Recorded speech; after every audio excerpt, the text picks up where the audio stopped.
makes this moment even more special. Hey! My boy Zoro! That is fire. Bro, that is fire right there.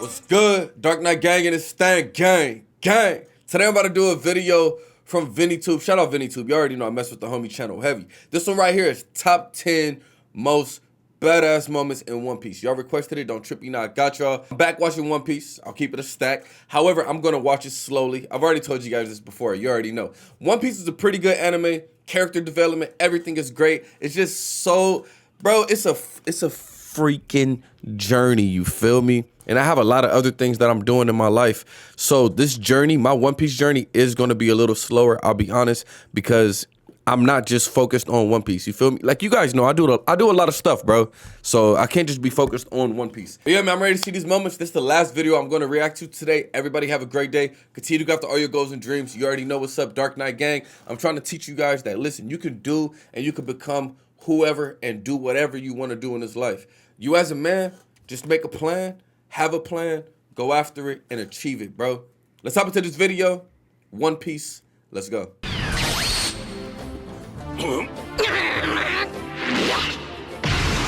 There's something to be said about small moments in anime that make a big impression. One Piece is littered with such moments. They serve as catalysts for plot progression and character development. They might even provide some foreshadowing of the important events to come. Sometimes they're integral to the overall story or the arc in which they occur, and sometimes they're a juicy accompaniment that might not be central to the story, but that definitely make it better. Almost always, they depict courage, heroism, and attitude, qualities we look for in all of our favorite anime characters. Naturally, they're all badass moments. On that note, here are the top 10 badass moments in One Piece. There are major plot revelations ahead here, so a spoiler alert is now in full effect. So without further ado, let's get started. I already know some of you guys gonna be like, Brandon. I already know some of you guys gonna be like, Brandon, you don't care about having spoilers? Listen, bro, I'm gonna forget all this stuff anyway by the time I get to it. Oh, my fault. Zoro.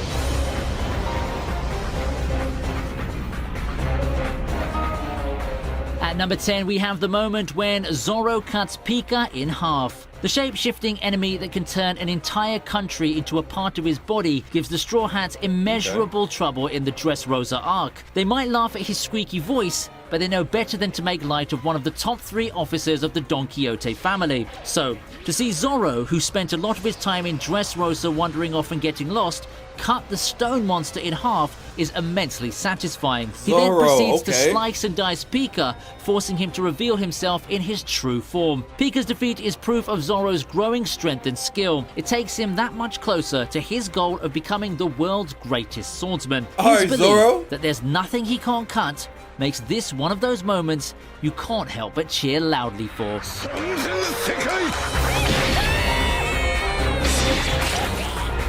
Zoro's already one of my favorite characters, bro. Exactly.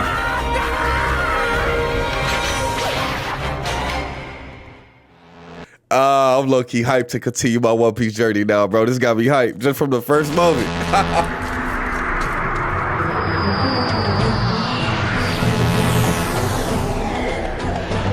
Next up is a haki-fied Luffy knocking out 50,000 fishmen in the Fishmen Island arc. When Hody Jones boasts that Luffy and his crew number just 10, whereas he has 100,000 men at his disposal, even some of the Straw Hats are overwhelmed by the threat. Luffy reduces that threat by half in an instant. Talk about evening the odds, hey? It's a proud moment for the Straw Hats, who realize their captain has mastered Conqueror's haki. For fans, it's the payoff we get to see after the 2 years Luffy spent training with Rayleigh. What also contributes to making this moment special is the fact that One Piece uses its haki sparingly. Unlike a lot lot of other anime that overexpose their power-ups, Haki's a rare commodity in One Piece, mastered by a chosen few and used only in big moments. For Luffy, the incident at Fishman Island is one of his early uses of Haki after the time skip, but remains an unforgettable memory. お前がどんなとこでどういう王になろうと勝手だけどな。海賊の王者は一人で十分だ。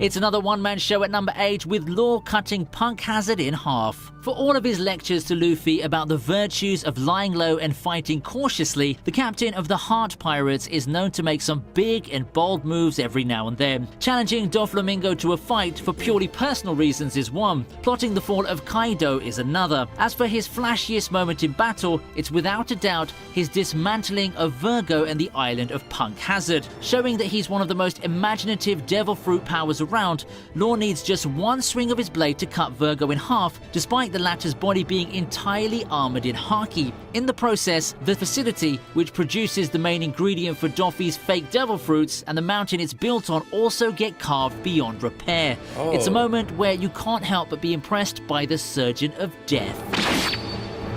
Surgeon of Death, that name is fire. But clearly this guy is a swordsman. So is Zoro a better swordsman than him? I don't know. I don't know.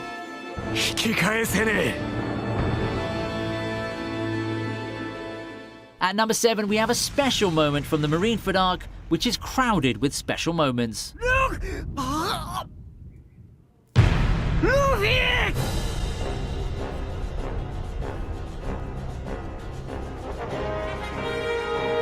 Don't tell Taking me. the aerial route into the fortress-like marine headquarters, Luffy gets airborne once again, this time using a pillar of water and a ship's mast to propel himself towards the execution platform and Ace. But standing in his way are the 3 Admirals. Talking purely from the visual standpoint, the image of the young upstart standing up to the Navy's 3 strongest warriors and directly challenging their authority makes for a great poster. However, Luffy recklessly facing off against Aokiji, Kizaru, and Akainu is important not only for the visuals and the events taking place. It seems in all likelihood to be a foreshadowing of the final confrontation between the man who will be the Pirate King and the authorities standing in his way. We can't wait to see what happens when the anime eventually winds down to such a finale.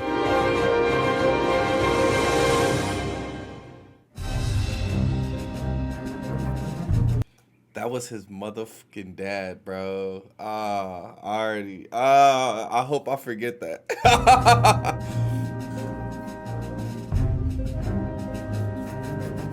Up next is a similar scene from the Ennis Lobby arc, this time with the Straw Hats challenging not the Navy, but the world government. And this time too, the reason is personal. Robin's being captured by the CP9, the world government's top secret group of assassins. Luffy and gang break into Ennis Lobby, the notoriously fortified judicial island that serves as the organization's headquarters. Rarely do we see the Straw Hats stand as a single team in one frame. But when they Most do, of the it's time fire. they're off doing their own thing. But here, seeing them all together on the roof of the courthouse and standing shoulder to shoulder as they challenge the CP9 and its leader Spandam, it's impossible not to feel a rush of excitement. The detestable Spandam points to the futility of their challenge, bragging that the small crew's no match for the government's might. In response, Luffy has Sogeking shoot a flaming arrow at the government flag. It's a declaration of war that shows Luffy has no problem picking a fight with someone bigger and stronger than him.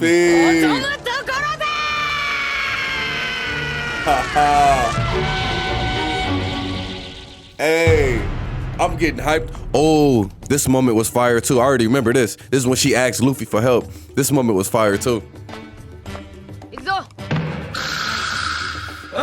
The Straw Hats walk to Arlong Park to challenge Arlong takes the 5th spot. This was at a time when the crew had only 4 members, and it comes right after that unforgettable scene where the usually ballsy Nami breaks down in tears and asks Luffy to help her save her village from the tyranny of the Arlong pirates. Handing his hat to his future navigator for safekeeping, Luffy gathers his troops, which comprises of Zoro, Sanji, and Usopp, and the 4 march to Arlong Park. It's an iconic moment reminiscent of many a memorable walking scene from the movies. When sidekicks Johnny and Yosaku tell the villagers these 4 men are worth betting their lives on, you might find yourselves nodding in agreement. Again, in terms of imagery, this moment makes the same impact as the previously discussed challenge to the world government at Enies Lobby and the Straw Hats' farewell to Vivi in the Alabaster arc. It just goes to show that putting the Straw Hats together in one frame is a thing of magic. This arc right here is what really made me want to continue to watch it too. This is when I was like, all right, I'm gonna go on this journey. I'm gonna just make sure I pace myself. I think for a lot of fans, this was a turning point in the series where they went from liking the series to loving it. And I can see exactly why. I just said that.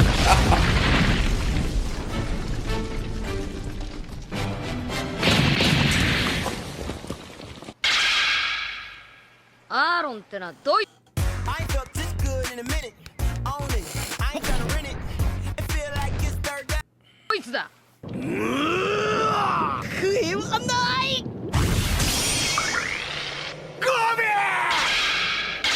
Oh, that's Kobe?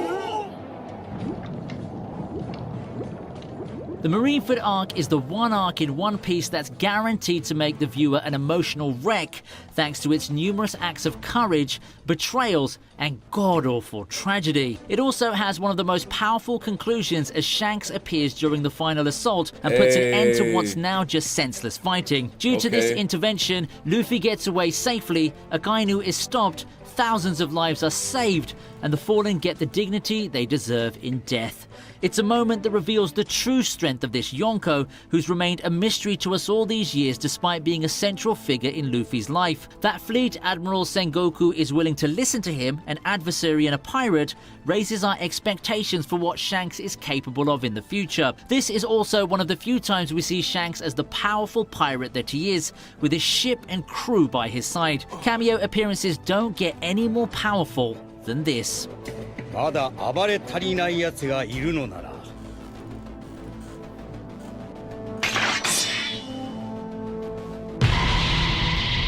来い俺たちが相手をしてやる We see where Luffy gets his courage from, you feel me? これ式で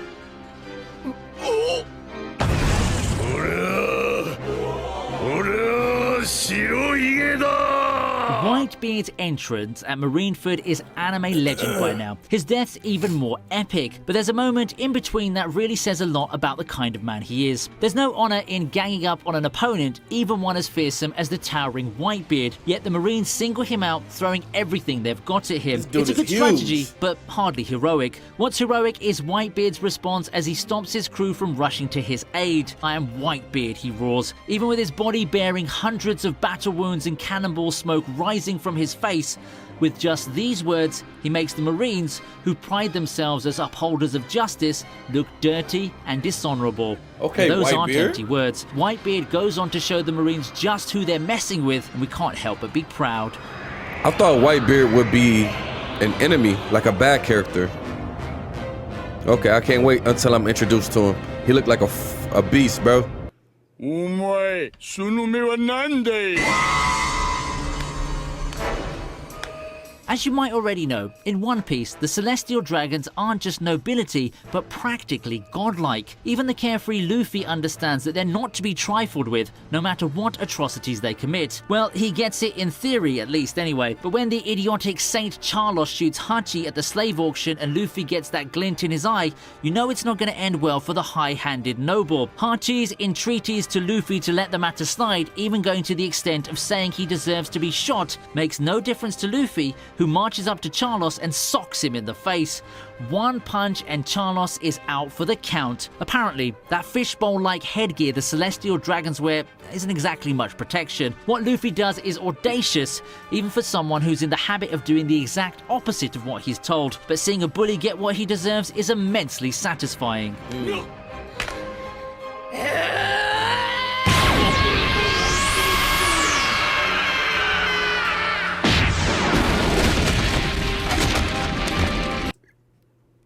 Nigga, I'm hype.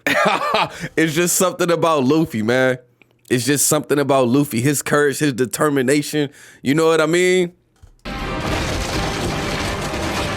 One Piece, here the f*** I come. I'ma keep watching this, bro. And that brings us to number 1, and it's Zoro's finest hour yet in the service of his captain. Okay. 渋海どこに Zoro is a beast. Having realized that Luffy and the rest of the crew are too exhausted from their battle with Gecko Moria and his zombie army to have any real chance of survival against Bartholomew Kuma, Zoro makes the ultimate sacrifice. Unknown to them, the proud swordsman gets down on his knees and asks the warlord to spare Luffy and the others, offering himself up for punishment on their behalf. Due to the nature of Kuma's powers, that means taking all of Luffy's pain and fatigue into his own body. "I'll show you hell," Kuma promises, reminding Zoro that he might not survive the ordeal. Zoro does survive it somehow, and when Sanji later finds him covered in blood but still standing, he asks what happened. Nothing happened. A typical answer from a man of few words, and yet so telling. It's just one of the many things that make this strong and loyal pirate such a badass. The fact that Luffy doesn't know about this little incident to this day makes this moment even more special. Hey. My boy Zoro. That is fire. Bro, that is fire right there. So Luffy and everybody was about to die. And Zoro said, hey, take away all the pain that they have and put it on me because I could take it. And he took it. And then they said, what happened? He's like, nothing happened. That boy Zoro, guys. Hey, this was a great video. Thank you guys so much for requesting it. Yeah, I'm back hyped to watch One Piece, man.